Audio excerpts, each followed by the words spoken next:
All right.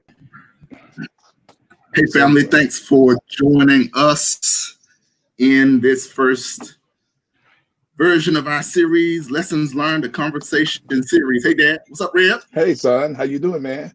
I'm great. Great, Good to great, see you. great. Good to see you We'll too. give people a little time to come in. I see people commenting. You all who are here, we can't tell that you're here. Will y'all say hey to us so we can all greet you? I see Jennifer Brown. Hello. Thank you for being here. Everybody that's on, I see y'all coming in. Thank y'all for tuning in to Lessons Learned about leadership and life. Hey, Rakita Mangum is on.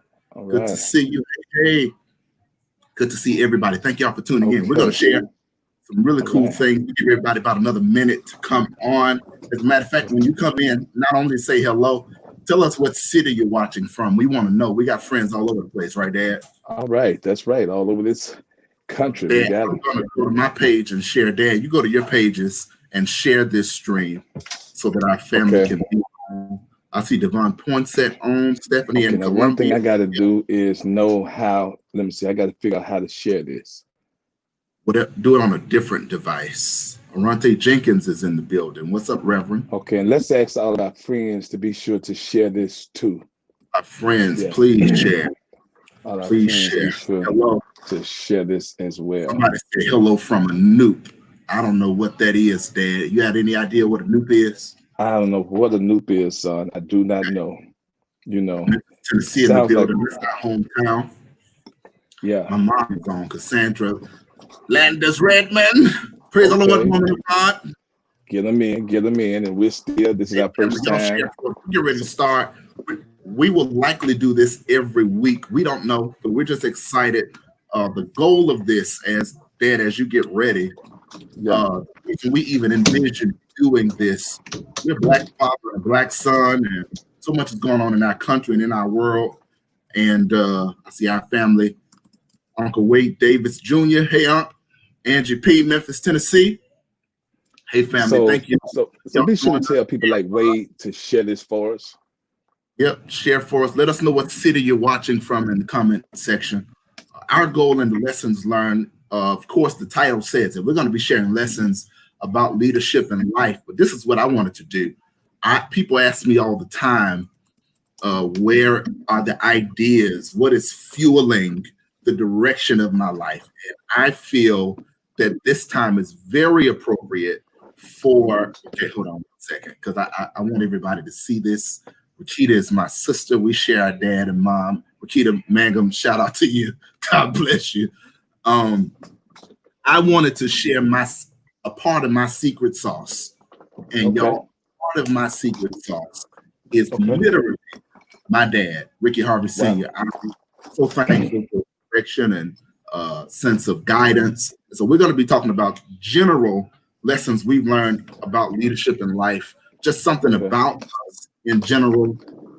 My dad is a senior pastor in Rochester, New York. I'm a staff pastor, pastor youth, college and young adults in the Baltimore metropolitan area in Columbia, Maryland. My dad is a baby boomer. I'm a millennial.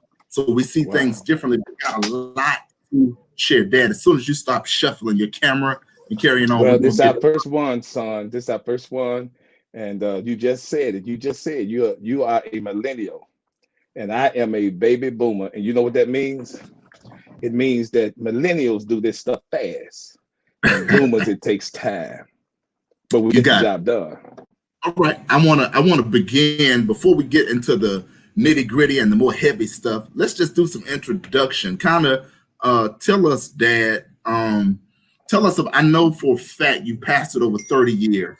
So you have some proven leadership experience. And it's interesting because you have pastored, you started your pastor. Tell us, I want you to tell us, where did you start your pastorate and how has your journey gotten you to where you are? Well, son, Dad, thank you for that question. I'm 56 years old. I started preaching when I was 22. I preached my first sermon in I think we lost you. I told y'all he's a baby. There we go. I hear you. Now people are calling me on my phone. Okay, so we need everybody. Me. Tell people don't call me. See, in the 80s and 90s, they would call this a Okay. broadcast. Y'all don't call my dad on the broadcast because he can't answer the phone. So I don't know what happened. I hear you, Rick. Okay, I see you. You don't see me? not at all, Elder. Everyone can see and hear you. I'm in the show. Okay. What happened? I hope nobody else calls me. Exit out the link and come back. And I'm going to sing Amazing Grace till you get back. Okay. Thank y'all for joining. Y'all see, we just started. This is our first time we got technical difficulty.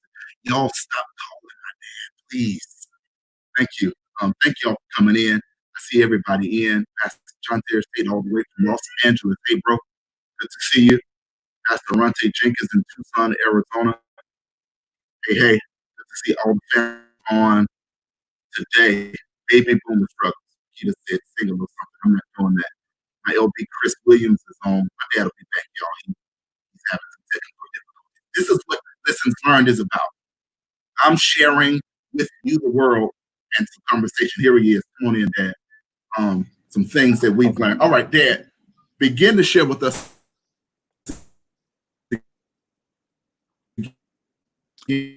Okay. Now we're having some problems on your side. Do you hear me?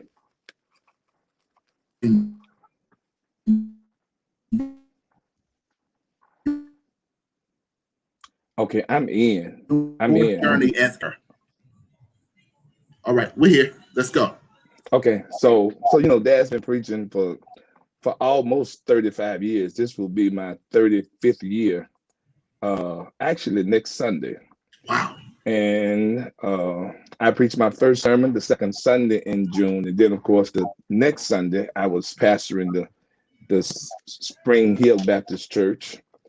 And then that was first, third, and fifth Sundays. And then I was pastoring the second and fourth Sunday church, and then St. Paul Baptist Church in Memphis, where whatever name I have now, it came from that, and then to Tucson, and now here in Rochester. So 35 years. Wow. Okay. So if you did the South and then the Southwest and then the North, I said we weren't really going to get into some nitty gritty, but I think you're leading us right into some interesting content, because to lead in different spaces, but you're the same person who's maturing over time. What is it like? And many of our people on here are leaders in different ways or learners in different ways. What is it like to lead groups of people for similar purposes, but in different places, particularly in a church context? What's that like? Memphis, or shall I say Tennessee and Mississippi, was one and the same.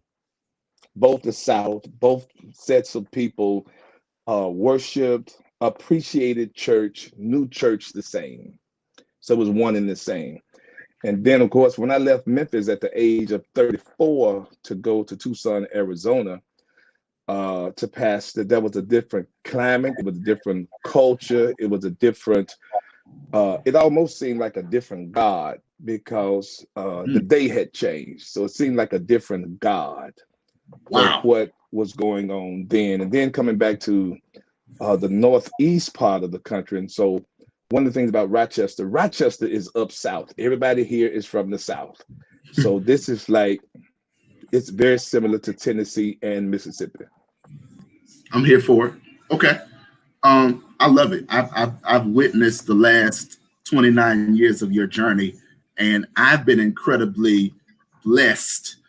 It's said that more is caught than taught as a learner. Yeah. And I can definitely express my appreciation to you. I have caught so much in leadership. I always knew the Lord had a calling on my life to pastor. I didn't think I'd be pastoring in any capacity this young, but I watched you, Dad. I watched you be nice to mean people.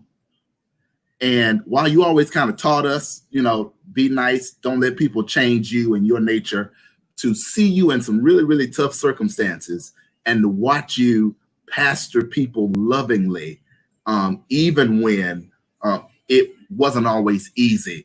That's a huge lesson that I learned from you. Thank you, Dad. You're the man, Dad.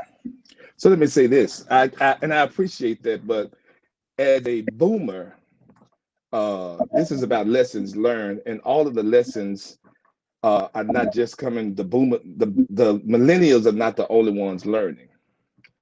The boomers are learning too.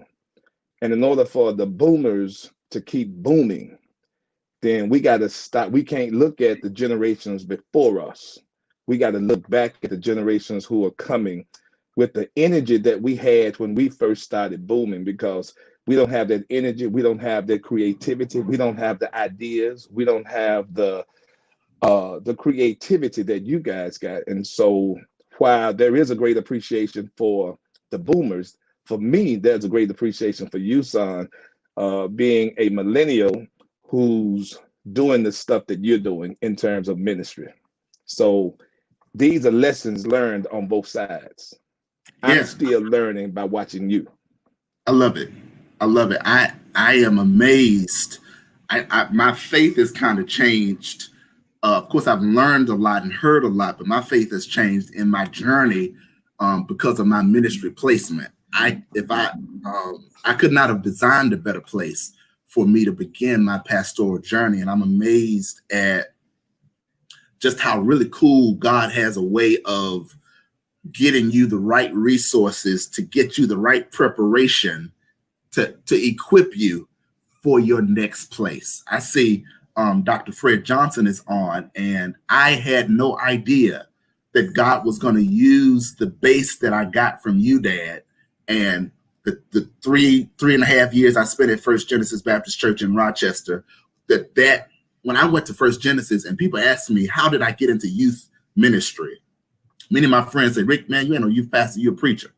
And I got into youth ministry because I was at Colgate Rochester Crozier Divinity School, and I had to do an internship at a church that was different than mine. Right. And I met with Dr. Johnson at First Genesis in Rochester. I said, hey, I need a church besides my dad's church. Your church is amazing. You're a great pastor. Can I come and serve with you? Fred Johnson says, sure. I got a space for you. Would love to have you. Tell me what you need from me. I said, well, Rev, I need to, I'm going to be a pastor soon. So I need to preach with you. I need to baptize with you. I need to do funerals and weddings with you. I don't want to do ministry to youth and young adults because that's the box that they put young preachers in. And I don't want to be in that box. And God's providence would have it. He heard everything I said to the point that he repeated it. And when he finished repeating to me that I said to him, I didn't want to do youth ministry, he said, your assignment in this church is to equip our youth and young adult ministries. And because of the way you raised me, Dad, I agreed happily and discovered a passion for youth ministry in a place where I originally said I didn't want to do it. And so that's a life lesson that sometimes God's plan for us includes the very things that we don't prefer. Well, one of the things I appreciate about what you said is you knew that pastoring was your call. And so the success of ministry is knowing what your call is. I know when God called me, I knew that I was being called to pastor and not to dress the pulpit of other pastors on Sunday, but I knew I was being called to pastor. And so success comes in knowing what your calling is and working toward that. Always be working toward the call. And what I find now is a lot of young preachers come to me and they say, I've been called. And I say, called to do what? Because there's only 30 minutes of preaching that goes on in this church every Sunday. And they pay me to do that. So if you've been called, then we need to know. I can't help you unless you know what you've been called to. So if you've been called to health ministry, if you've been called to the ministry of visitation, you've been called to pulpit ministry, because pastors need assistance. But know what your calling is. And I knew when God laid his hands on me that I was going to be a pastor. And so that's what I've always been. I've never been anything. I've never had the privilege of being an associate pastor or an Dan, associate minister. Tell us this, because many people don't know your call story. Let's do that. Let's you kick it off. Tell us your call story. How did God call? People ask me, how you know you call? How do you know you're young? You're not even 30. How do you know that you want to do this the rest of your life? Dad, what is your, what we call in the academy, what's your call narrative? Well, my call narrative would be this: when I knew me, and I think I knew me around 3 years of age. When I knew me, I knew there was a calling on my life. Now, I didn't know exactly what the call was at 3 years of age. And then as I grew older, Rick, I actually thought the call was to be a lead singer for a quartet group, because my first idol, if you will, was Joe LaGon, not Jasper Williams. Jasper Williams became my preaching idol at the age of 14, 15, but at 10, 11, and 12, it was Joe LaGon. I saw myself with a Greyhound bus and a quartet behind me going across this country singing. And I was getting there with the Dixie Wonders at that time, and then God touched me, so to speak. So when your brother Rico was 8 years old, he asked me, he said, Dad, how do you know when you've been called? And I wanted to explain to an 8-year-old the way an 8-year-old would understand. And I said, how do you know when you have to use the bathroom? And he said, I feel it. And I responded by saying, that's how you know you've been called. You feel it. The feeling comes and the feeling goes. Just like using the bathroom, the feeling comes and the feeling goes, and then it comes. And if you don't respond to the feeling, you bust open. And so that's how it was for me coming out of Pontotoc, Mississippi one night. The feeling came, and I had to respond to that feeling that night, or I would have bust open. And when I went to my pastor, Reverend Evan Rogers, to tell him that I had been called to preach, his first response to me was, go get the vacuum cleaner and vacuum the church. And I thought he just didn't understand what I said. I went and got the vacuum and vacuumed the church. A couple of weeks later, because the call, you feel it and you don't feel it. And when he came back, I told him again, I've been called to preach. And he told me to get the rake and rake the yard. And what I came to understand as I got older was he was teaching me that if you could not serve God's people with the rake and with the broom and with the vacuum cleaner, then you couldn't serve God's people with the Bible. Wow. That's kind of the beginning of my call. If you can't rake the yard for the people, if you can't serve the people with the broom, if you can't serve the people with the vacuum cleaner, then you can't serve the people with the Bible. That's huge. So you named 2 names, and I want you to name others. You mentioned 3 names. You mentioned Joe LaGon, you mentioned Jasper Williams, you mentioned the late Pastor Melvin Rogers.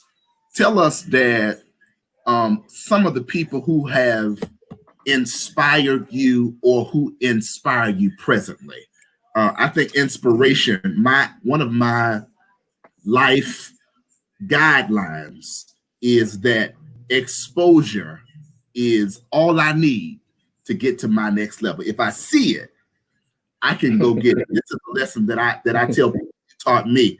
You told me, and I don't know if you remember this, you might. You've told me on multiple occasions that God will give me everything I have the faith to see. And so that exposure has a lot to do with who inspires us. So who has inspired you? Who inspires you now? Well, coming up as a child, I was inspired by the late Reverend Oris Mays, who was a national TV preacher. I was always inspired and continue to be inspired by Jasper Williams. I was inspired by the late Reverend Fields, W.M. Fields Jr., Reverend E.L. McKinney, Reverend A.C. Ware. So let me say this. what I always told you, as far as your eyes could see through faith, God would give you that. Whatever you saw yourself having, if you could see it, God would give it to you. And so I always saw myself through the lenses of what I called at that time big preachers, successful preachers, accomplished preachers, achieved preachers. And I'm sorry, but the preacher walking just couldn't tell me nothing. No comment. A preacher without a car couldn't tell me nothing. You know A what I remember? I'm homeless gonna let you preacher, finish. Go yeah, ahead. Keep going. homeless preacher couldn't show me anything, because I had no aspirations to be a preacher without a car. I I had remember no you asking me, aspirations, Rick, to be a preacher without a house. and I got that from you because you asked me when you first took me to Hampton Ministers Conference. So this must have been like 2015, maybe. Yeah. And I went with the Haji Wright. I think he's on here. I went to hear Tolan Morgan preach the Monday Yeah. for the musical section of Yeah. the conference. Yeah. And you said, how was it? I said, Dad, I saw myself preaching. Yeah. I heard Tolan Morgan, but I Right. saw myself. Right. So I totally agree. If you can't see yourself as having greatness, And then being shortly behind seeing yourself preach there, didn't you preach? yes. Didn't you preach? No. Well, yeah, I did actually. You preached in Hampton somewhere. Didn't you preach in Hampton somewhere? I did the Hampton University revival Right. once. So yeah, absolutely. Right. You got to And I see saw yourself. what You got to see yourself. You got to see yourself. This is in preaching and this is in life. You got to see yourself being successful. And then you got to wow. define what success is to you. And so success for me was having a good church. And then you got to define a good church. You got to define success and what good is. But success for me was having what I defined as a good church. And a good church for me was a church that had, Rick, you took me to a church one time where they had plywood they had 2x4s on plywood holding up the ceiling, the drywall in the ceiling. That's not a good church for Dad. Sure. And that's not the church Dad saw him at. Sure. I didn't see myself struggling. I struggled as a little boy and I didn't want to struggle in the sense of what I saw. And so the great pastors, I was always attracted to greatness. And I think I've tried to teach you guys and to be attracted to greatness, define greatness for yourself and be attracted to greatness and think great for yourself because as a man thinketh in his heart, so is he. So think great. So I've always tried to teach you all to think great. I can definitely say that you have exposed us. Much of my exposure, I'm thankful, has come from you. You've always made it a point from our early ages to bring us along with you. I was just telling some of the people who are with me now, we were eating at white tablecloth, and stuff is not the goal, right? And we understand that. Stuff is not the goal, but stuff is golden. Stuff is not the goal, but stuff is golden. Absolutely. Rick, I remember, as I talk about this, I remember when I started preaching. Even though I had gotten elected, I was at a first, third, and fifth Sunday church. Meaning on second and fourth Sundays I was off. I was not pastoring. And then there was a church, nice little church sitting on the hill where they had taken this house and knocked out the walls and made a little sanctuary, had one bathroom, and they called me to preach. You may have preached. I don't know if you preached or not. But they called me to preach, and they asked me that Sunday after church. They said, "Would you like to be the pastor?" I said, "Oh no, this is not my calling. No, this is not my calling." So I always knew I was called to the Mount Olivet, and as you know, I've always had the Mount Olivet of the town that I've ever been in. I've always had the Mount Olivet of the town because I knew my calling. And my calling was not, and please understand, I'm not knocking that, Yep. because somebody is called for everything and Wow. somebody is called for everybody. I just know what my calling was. And I appreciate that I got that lesson from you, because when I started preaching, you would ask me when I'm going somewhere, am I scared of somebody? Yeah. Who am I scared to preach in front of or behind? And because I learned that my call is my call, my assignment is my assignment, my anointing is my anointing, my gifts are my gifts, you may be able to out you me. You can't out me.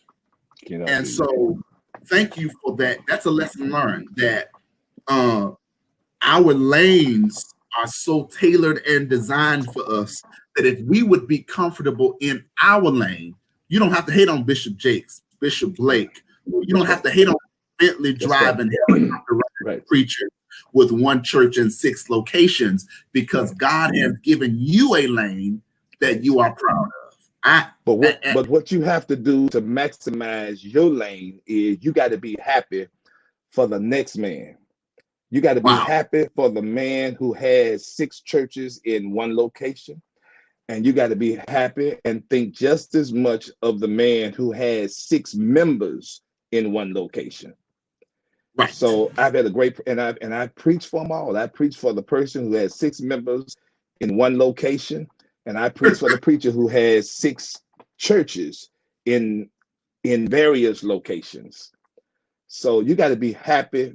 I think I was talking to somebody about being happy with yourself, happy with yourself, happy with your calling, happy with your God relationship and who you and God are to each other. So I've never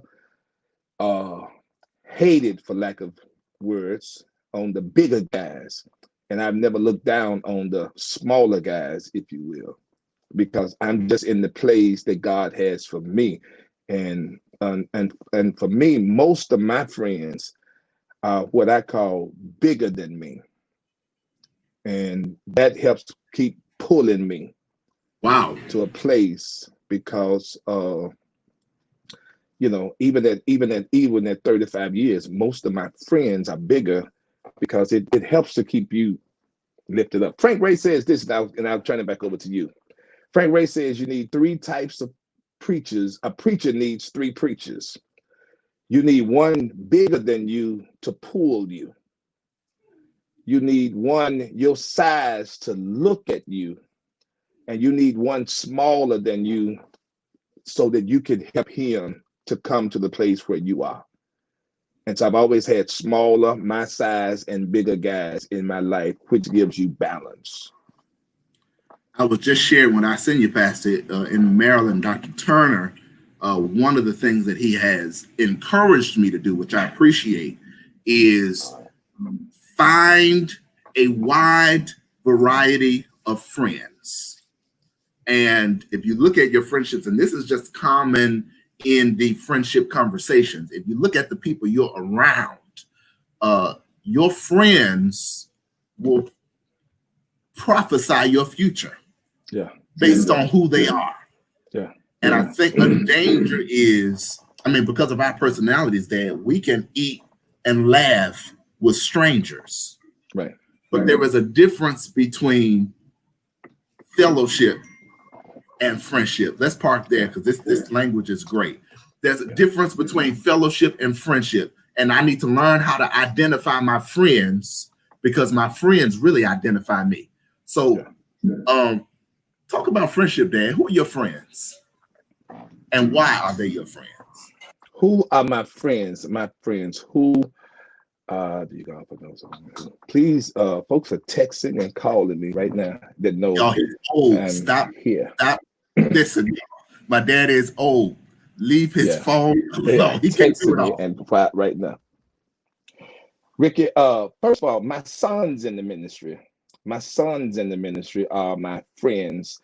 And then now let me explain friendship. Friends are not people that you necessarily talk to every day or sit with every day. My friends are our friends who've been friends for like 30 years in the ministry. People like Tim Jones down in Shreveport, Louisiana. Certainly Jasper Williams is a friend, but he's a mentor friend type, a mentor friend. People like Jerry Hutchins in Atlanta. People like Haywood Robinson in the Baltimore, out there with you, the Baltimore area. Those are my friends. And so I have three sets of people in my life. I have friends, I have sons, and then I have fellowships. Yeah. And what you see there with most of the time are fellowships, because none of my friends are in Rochester. Sure. So you've said many times, Dad, you eat with people that you know don't like you. And what's been my response? You remember my response? Yes, but say it yourself because I can't spit it out. I said, son, if I didn't eat with the people that hated on me, I would Yeah. be eating by myself. Yeah. Yeah. And so it's okay for people to listen at this. It's okay for people. What you got to understand is it's okay for people to hate on you. It's not okay for you to hate on people. It's okay when people dislike you. And even if they're jealous of you, that's okay. But always know it's never okay for you to be jealous of somebody else. You said it earlier. You might can beat me being you, but you can't touch Rickey Harvey being Rickey Harvey. You can never beat Rickey Harvey being Rickey Harvey. And so when people invite you, they only invite you to be Rickey Harvey Jr. And they only invite me to be Rickey Harvey Sr. And nobody can beat you being Rickey Harvey Jr. Yeah, I can appreciate that you have really instilled that really well in me and helped to make sure that my aim is authenticity and not competition. Right. Because Right. when I start trying to beat somebody, it really lends to coming outside of myself Yeah. to try to prove to win a fight that's not mine to win. Right. Right. So absolutely. Yeah. I think that's totally necessary that we learn the difference between what I really call productive competition versus non-productive competition. Because there is, I believe, a productive competition, right? There is. There is. So I call it good jealousy and bad jealousy. I see there's a thing called good jealousy and bad jealousy. And this is what good jealousy does. Good jealousy is when you see somebody preaching good, doing well, there's something that causes you to want to achieve more. It may be I listen to you preach and it makes me want to study more. It makes me want to drive my congregation more by watching you. I call it's a little jealousy because of, so that's a good jealousy to make me achieve. But a bad jealousy is when I ain't doing nothing and I don't want, and I hate to see you do well as well. So when I'm not doing anything and I hate that you're doing something. Yeah, and I hate to see you do something. And the only way that you don't be successful in ministry is you lazy. Is you lazy. Hold on, wait. Say it again, Rev. I said the only way that you're not successful in ministry is that you're lazy. Lazy. The book says your gift will make room for you. And so it does not matter what's going on with your church. It does not matter what preachers don't like you. It does not matter about the haters. Jasper told me this. Never ask anybody to let you preach. Stir up your gift, and your gift will make room for you. Wow. And so, son, listen, 34 years, 35 years, Dad has never asked anybody to preach. And I've taught you not to ask anybody to preach, but stir up your gift. And that gift will make room for you.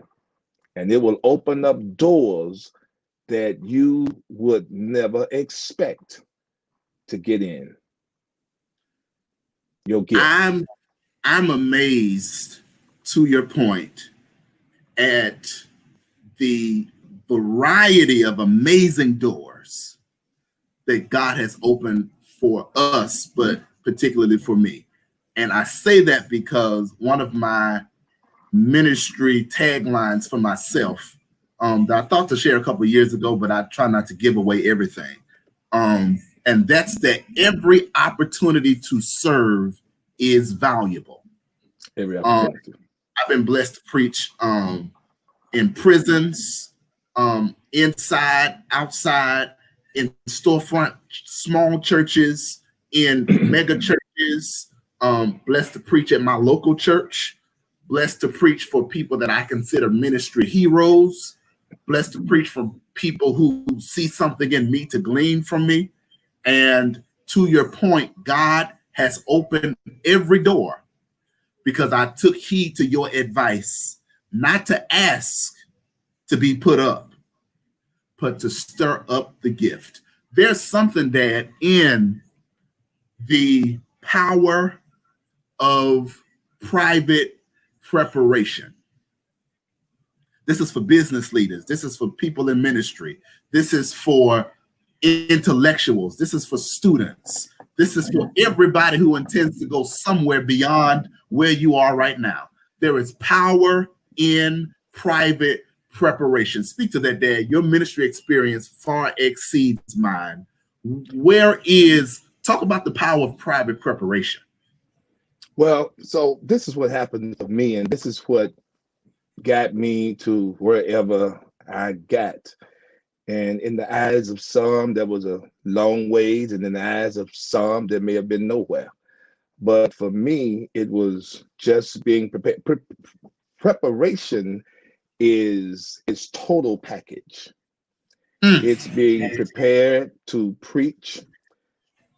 T.D. Jakes told me at a conference where I just posted some pictures of us together. I asked him about a message that he got. Where did you get that from? And his words were, "You wouldn't believe it if I told you."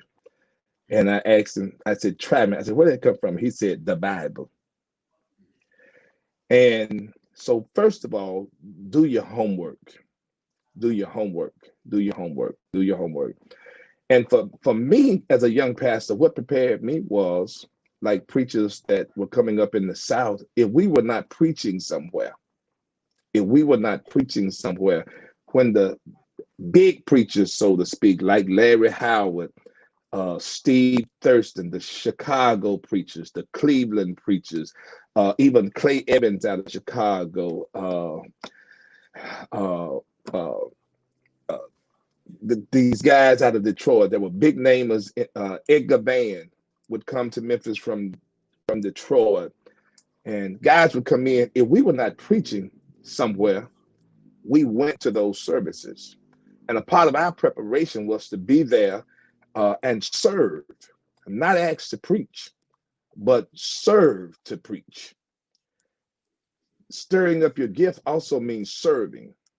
Wow.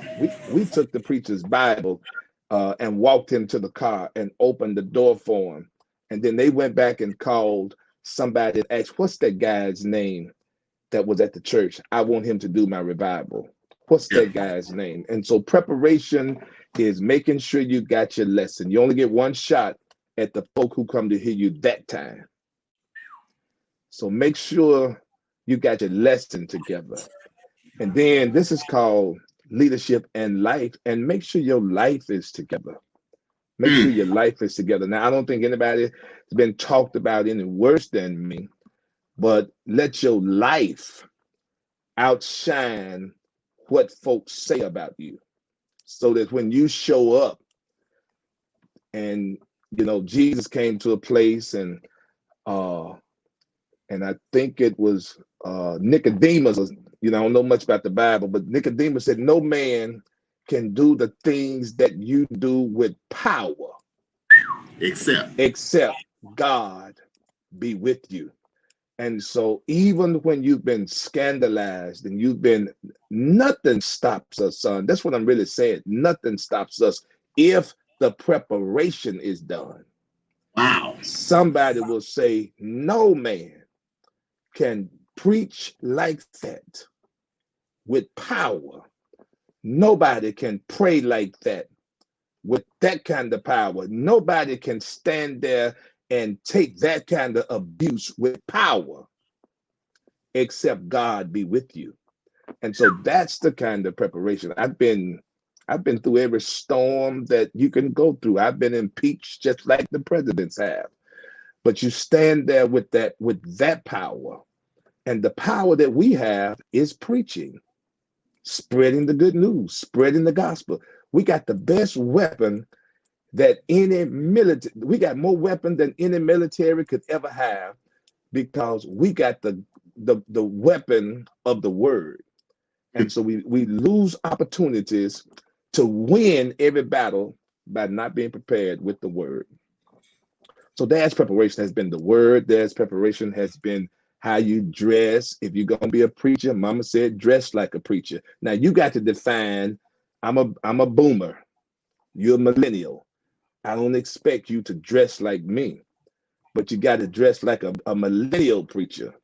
Like I'm gonna dress like a boomer preacher. And I just want y'all to know that's listening to me, this ain't the shirt I had on when we first fired up together. Rickey Jr. Hit me up on a private FaceTime and said, take that shirt off. Listen, and being the dad of a millennial, guess what I did? I took it off. my dad came on this live, y'all, dressed up. I said, if you don't get in there, take that shirt off. I was not dressed up. I had this shirt on. I just had this shirt on. I see my cousin May. What's up? I need everybody on. If you all would just like this, give us a heart. And I need about 15 of y'all to share this. This is our first time. We're gonna come back every Sunday night. We're gonna talk for another about 17 minutes, and we'll be back next week. Dad, I appreciate that, because a lot of times we're in ministry, so we have a ministry context.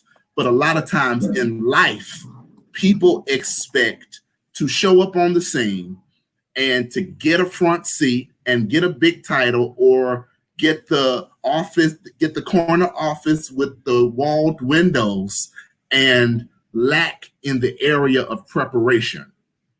But I have discovered that if I will be passionate about my preparation, all of those extracurricular wants will come. Right. But when my passion is the results and not the work, I oftentimes shortchange myself in the preparation process. And then ultimately, I never gain the amenities that I would like. All of us like to preach to big crowds. We want the likes and the shares and the comments and all of that. I think the greatest value is in appreciating and valuing the preparation. Thanks for that. I think it's huge. Well, let me ask you something now. We all do like big crowds, and the biggest crowd we got now is our computer. So how you doing with this season of preaching to empty churches, empty buildings, not empty churches, but empty buildings, preaching to laptops and telephones? And so you talk about that from a millennial's standpoint. So for me, I am absolutely comfortable with the studio ministry that we are, whether your sanctuary is a studio. I'm watching pastors, and I posted a couple weeks ago, I'm watching leaders and pastors lead from their congregation, if you like, some churches with $1 million studio. And I'm watching others sit there with their little hands shaking in a grainy picture in a dirty kitchen. But people are doing the best that they can. And so I'm proud of that, one, to see the kingdom winning like that. But for me, I'm having the time of my life. Exercising ministry in this new way. I think it is opening the imagination. And many of our viewers, I'm finishing my first year and a doctoral program at Virginia Union University, the Sam DeWitt Proctor School of Theology. Shameless plug. But there, plug it, son. Plug it. Sir. But plug it. There, I'm having the time of my life because I want to do church for as long as God assigns me. And I imagine that could be the next 30 plus years. And so I'm bored with the church that I was raised in. So I can't help but appreciate. Right. I can't help but appreciate. I'm bored with the church that I was raised in. I'm not interested in investing the balance of my life trying to preach and satisfy people for them to pat me on the back and say, "Good job, Reverend," and go back and look for me to do it again next week. Absolutely not. I'm excited about this instigated innovation that this season has brought the church to. This season has instigated innovation. I'm excited about the newness because, listen, I'm like, Lord, something's got to give. I'm like, Lord, I want to serve you. I really said, yes, Lord, but I want to do it under these terms, under the chains of traditionalism, under the blockages of religiosity. And we are all now on a platform where, watch this, the church is not turning our lights on and putting a sign out front, and we can't yell for the world to come to us anymore. Right. If your doors are open now, if you're going to do anything effective for the kingdom today, you got to go to where the people are. You got to go to where the need is in order for you to be relevant right now. The songs that you were singing listen, I'm one of the millennial pastors who, as long as I live, there'll be mass choirs with robes rocking back and forth to a Hammond B3 organ, singing out of the Baptist hymn. So I'm not saying leave those things, but I'm saying there is so much opportunity for innovation every day. And while, of course, crisis is an instigator of innovation, I think our passion should instigate us to innovate more regularly. So I'm excited. I think the church has proven, listen, the church we inherited as millennial pastors told us she couldn't change. Right. The coronavirus has proven that she not. That's good. The church can change. The government said it couldn't change. It's changing. Business folks said they couldn't stop working. They stopped. And so I think I'm done. But I appreciate instigated innovation. Listen, that's great. One of the things I say is that how are you doing having pastored 3 decades and now it's totally different than what you knew?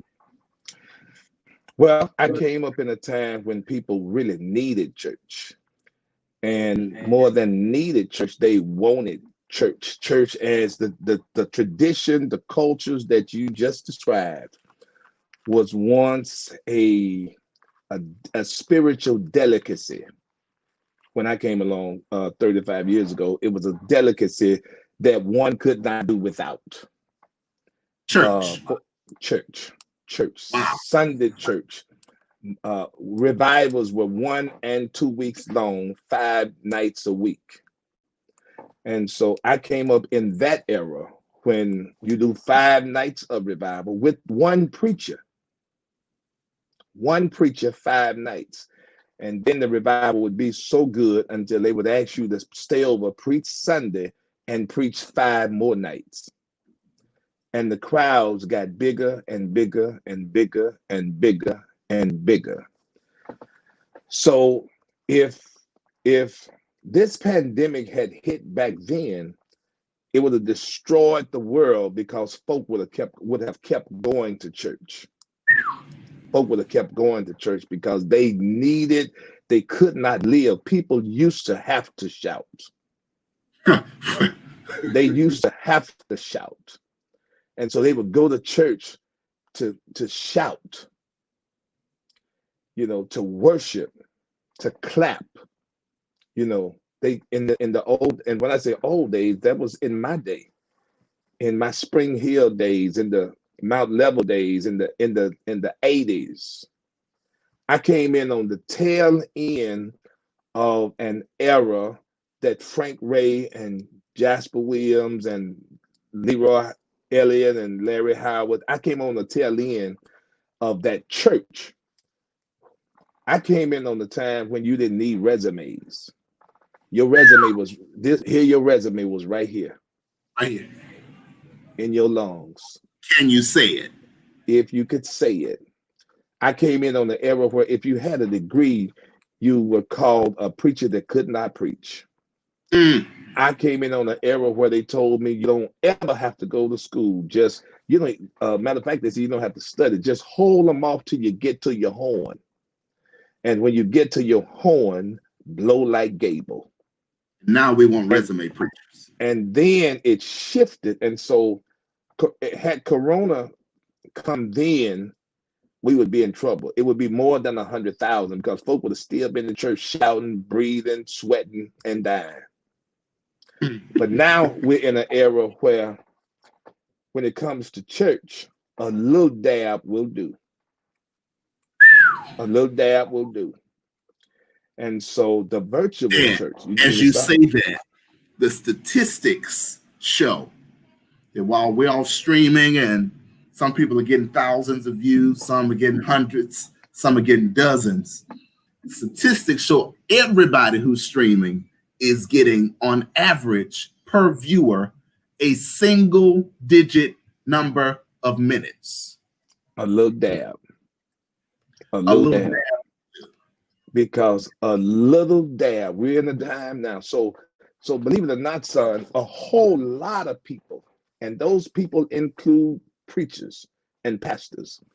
A lot of us are happy about the corona because, you know, we were in church just trying to force something down the throat of folk who didn't want that. But our culture made us get up and go to the building every day. Society made us go to the building every day.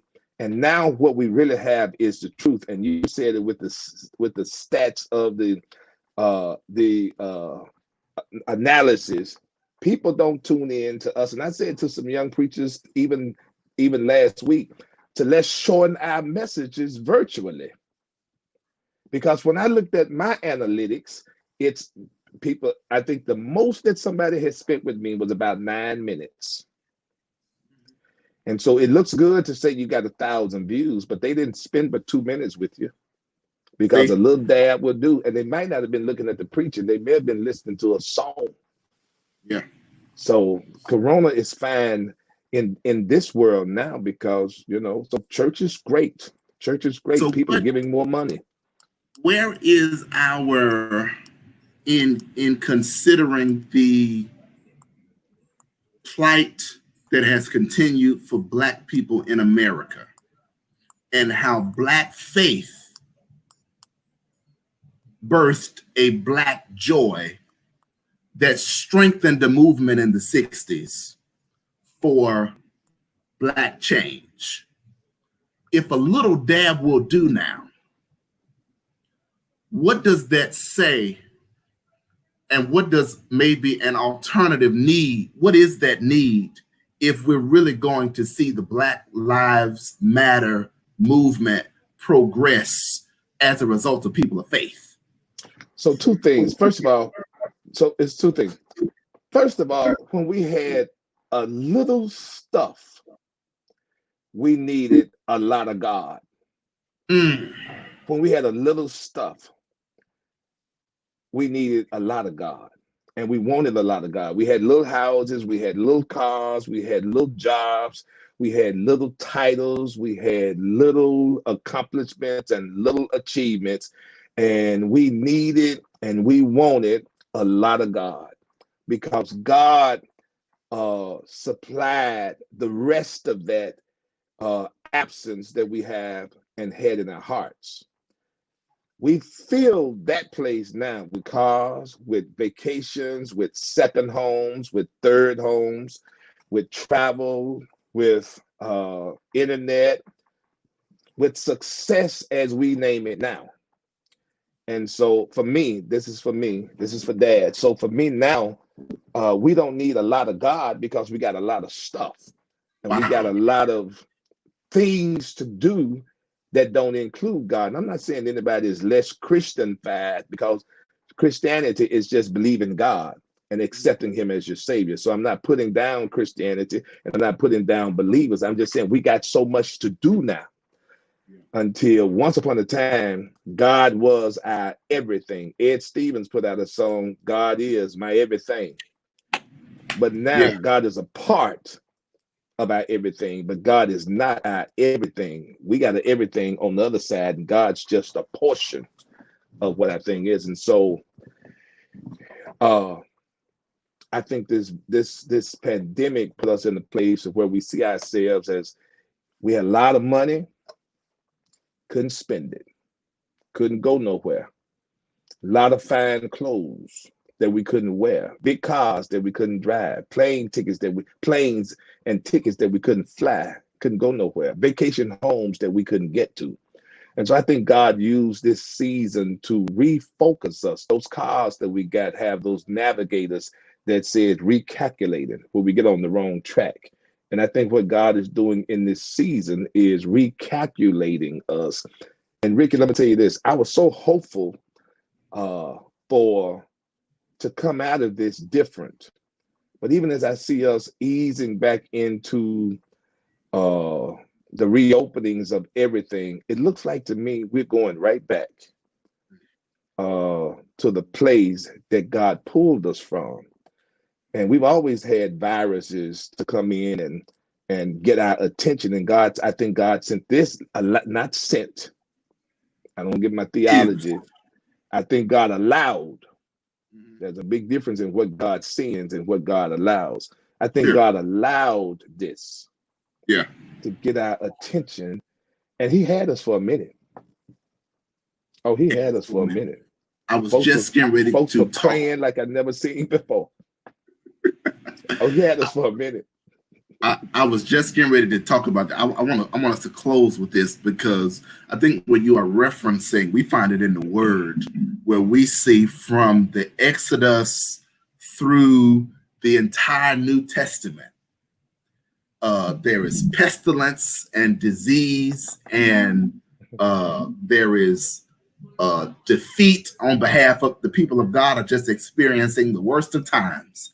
And every time they do, they run to God. The children of Israel run to God, free us from Pharaoh. They run to God. He hears their cry, frees them, and then they build other gods. Yeah. I think I hear you saying that the lesson we have to learn about life is, if we stick with the true and living God and not depend on the gods that we make for ourselves.